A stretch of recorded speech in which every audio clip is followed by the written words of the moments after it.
about Michael Jackson and his death and the ridiculous amount of media coverage surrounding it. Before I do that, though, I do want to take a phone call. Let's go to Bobby in Los Angeles. Bobby, you're on KGIL with John Ziegler. Yeah, listen, I don't get something. I understand, okay, you're a little bit annoyed with the media and their coverage of Michael Jackson. Let me ask you, is there anyone out there in the world, if they died, that you can understand why the media would be covering them so big? Well, Barack Obama being the president of the United States, and the fact that we would then have Joe Biden be president, okay. I think that would be very, very significant. Okay, so personally, I would never criticize any overextension of coverage if Tiger Woods, God forbid, were to die, because I think that would be far more significant than Michael Jackson. And by the way, I mean that sincerely, and not just because I'm the world's biggest Tiger Woods fan. Yeah, by this logic, you say Barack Obama, and I understand that, but do you understand that to many people in the world, Michael Jackson was just as famous, if not more famous and popular? Right, but you know what? See, what you're doing is you've bought into a false concept. You've bought into the concept that fame, in and of itself, makes someone or something that happens to that person newsworthy. Well, it does not. Isn't it? It should not, based upon what news is supposed to be. But I realize that you've bought in. I'm a dinosaur, and you have bought into a concept that's clearly been bought into by the news organizations or pseudo news organizations over the last several years.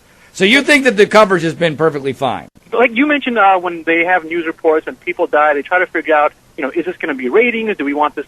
What type of people do we want in our audience? Right. You mention all these things. And yet you throw out the fact that if, on the one hand, people want to be participating with the coverage of Michael Jackson, why are you shocked by it then? You're acknowledging that this is what news outlets do. Well, no, I guess in a certain sense, and I understand your question, there's a cynical side of me and there's the naive, hopeful side of me. Yeah. And so the cynical side of me is not surprised at all, but I still would like to believe that certain concepts and principles actually matter, and it's the same thing that happened with Sarah Palin. Even though I expected it, when it happened to the degree that it did, I'm talking about the media attacks on her, I'm still a little shocked, because there's a part of me that thinks, wait a minute, this is so wrong. How can this be allowed to happen? John, but think of it like this. Look, if you were running a big name like Fox News, okay, in the end, and I don't mean to be mean by saying this, but in the end, isn't it about getting a profit and getting ratings? Well, but see, Bobby, if the most important thing is health insurance and Michael Jackson dying, and you and I know health insurance is very important, what do you think most people are going to have? You are right, but it scares me that you have just given up and accepted that that's what news should be. And by the way, when I've done my screenings across the country, this subject comes up all the time, and there's almost always a Bobby in the audience who says, well, John, duh, they're almost always younger than 30. Okay. Because you don't remember a time when this wasn't the case. It wasn't always this way, Bobby. No, it was. No, it wasn't. No. When Elvis Presley died, Elvis Presley was as big as Michael Jackson. Yeah, when Elvis Presley died, in a remarkably similar fashion, it wasn't like this. But first of all, the media was a lot smaller back then. Right, I know.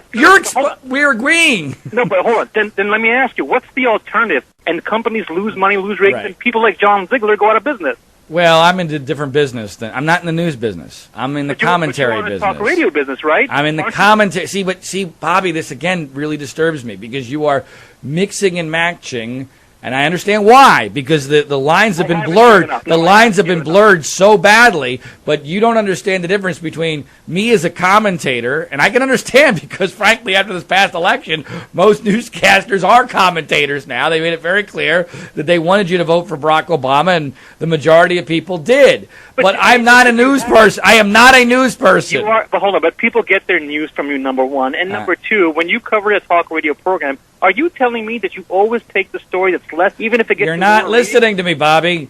I understand exactly what you're saying. And there's no question that, unfortunately, a huge part of this, a growing part of this, is as a business, whether you're in the commentary element of it or you're pretending to be a news person. Same thing, right? Hold on a second. If you want me to answer your question, I'd be happy to answer your question, Bobby. All right. So when you're making sense and you have something to say, I'm willing to give you more time. The reality is, Bobby, that, yes, there's always going to be some business realities to no matter what it is that you do.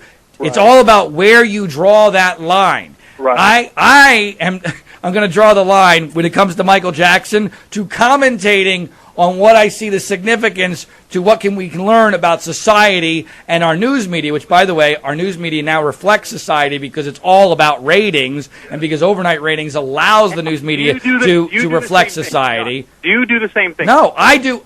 Here's how I choose what I'm going to talk about. Do I have something to say that's interesting, entertaining, and important about something that I think people would like to hear about? I am a commentator, a talk show host. I do not pretend to be a news show. I am not a newscaster, and I don't pretend to be something that I'm not. The news channels do. That's the difference. Right, you're a commentator. I got that. So what do you think people like Bill O'Reilly, Glenn Beck, and Sean Hannity are? Aren't they commentators too? Well, yeah, they are. Now, there are a lot of lines that are blurred, though, because Fox News Channel, and this goes the same, although to a lesser degree, on CNN and MSNBC. Yeah. They are also news organizations. There's newscasts within that. The channel itself pretends to be a news channel, but you're right, it is filled with a lot of commentary. Right. So, and they are essentially this. I would agree that on television, Bill O'Reilly or Glenn Beck or Sean Hannity are essentially doing the same thing that I'm trying to do. Now, we all have our own lines that we're either willing or unwilling to cross. Right. And obviously, a large part of this is as a business. Okay. I think my lines are different in a much different place, for better, for worse. And by the way, I have proven that, Bobby, in my career. I have lost jobs because I was unwilling to, for instance, cave on the Iraq War over at the fraudulent station KFI, and the fraudulent John Cobelt of John and Ken ended up having me gotten rid of at KFI because he flipped on the Iraq War because he thought it was good for ratings. I was unwilling to cross that line. It cost me my job. Okay, fine, whatever.